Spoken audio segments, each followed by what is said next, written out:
Markets finished mixed today with a better than expected inflation print. Let's jump in, take a look at what's going on. So inflation came in at about 0.1% better than expected. Dow finished down, well, basically flat. S&P up 0.5%, NASDAQ up 1%, as inflation data cooled more than expected, basically coming out at 4.9% instead of 5% or 5.5%. A lot of the market was expecting a 5% gain, came in at 4.9, conveniently 0.1% lower than expected. So, but still much higher than the Fed's target of 2%. And now with the recent Fed rate hike, the Fed funds rate is now above base inflation rate. So that's where we need to be. The question is, how much further does the Fed need to hike? Do they need to hike at all? They have said that they have not said that they're not going to hike again.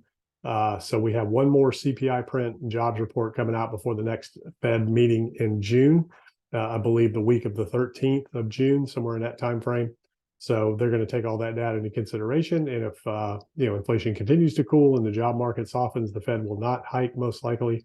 But if it's a hot inflation report and job report, then they will most likely bump another 25 basis points. Treasury yields tumbled following the report, further supporting a stock market which has been worried about higher rates snuffing out the economic growth. Optimism for the disinflation process to remain in place is high, as this report showed shelter prices remained elevated, which just means the lag we are seeing with rent prices should start to meaningfully show over the next few months. So next inflation report, we'll see how that all comes out. With each passing month without slowing in core inflation, the chances of getting down to the FOMC's forecast for the year are receding. So it's going to be difficult for the Fed at the end of the day to get inflation back down to that 2% target. Then the big debate's going to be, is 2% doable? Will it ever get back there? The consumer seems to be settling in at 4% inflation. So what does that mean for the market and the economy? Generally not good news with inflation that high, because it does affect buying power. But right now, the consumer is hanging in there. On another note, check out my Twitter. We did a Twitter Spaces last night with Gareth Soloway, David Lynn, Jason Pizzino, Crypto Blood, a bunch of other people, the Bullish Trader, Jason Shapiro. Who else did we have? Anthony Georgiadis. So a lot of people on there. The recording is right here. We talked about all things stocks, crypto, real estate. A lot of really good opinions. Are we in a bull market? Are we in a bear market? Where is the market going? What is the driver of the market? So go over there, check that out. We'll be doing that probably once a week on Tuesdays with Gareth Soloway. So in addition to some YouTube, I'll have him back on YouTube here before long. But anyways, let's go ahead and take a look at charts. And the Dow right here still ranging below the trend. The NASDAQ still above trend here, and the S&P remaining below trend. It popped up below recently, and we'll see if it continues to follow this trend down to the bottom of the rising trend line here, which we have, higher lows, and we have a lower high put in right now. So we'll have to see, connecting these two trends from the March 2020 bottom through the October bottom. If this is a trend line that holds, if we get a bounce, these are technical levels that the algorithms are based on. The VIX just kind of hanging out, still not a whole lot going on.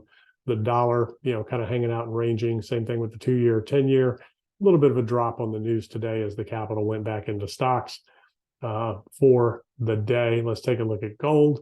Gold retracting just a little bit. And now let's get into Bitcoin. Bitcoin had a little event today where it dropped about 5% here in an hour. Let's jump over to the hourly and take a look at this drop right here. It was around 1 o'clock Eastern Standard Time today when this happened. And there's some speculation that the government sold, a couple hundred Bitcoin or something like that, that kind of made the market drop all of a sudden. And, I'm not sure exactly what that was about, but that might have been it. But then Bitcoin bounced back and still remains in the channel, in the wedge that we are watching. Let's go back on the daily here, respecting this upper trend line, working its way down to the next level. So, that line holding on the bounce here of the bottom of this range that we've been in between, the lower levels of 26.6 all the way up to $31,000. So we'll continue to watch that, see if Bitcoin can hang on to this level here, or if it's going to break this line, move back down to that 25,000 level, see if that holds, and then ultimately back down to the $20,000 level.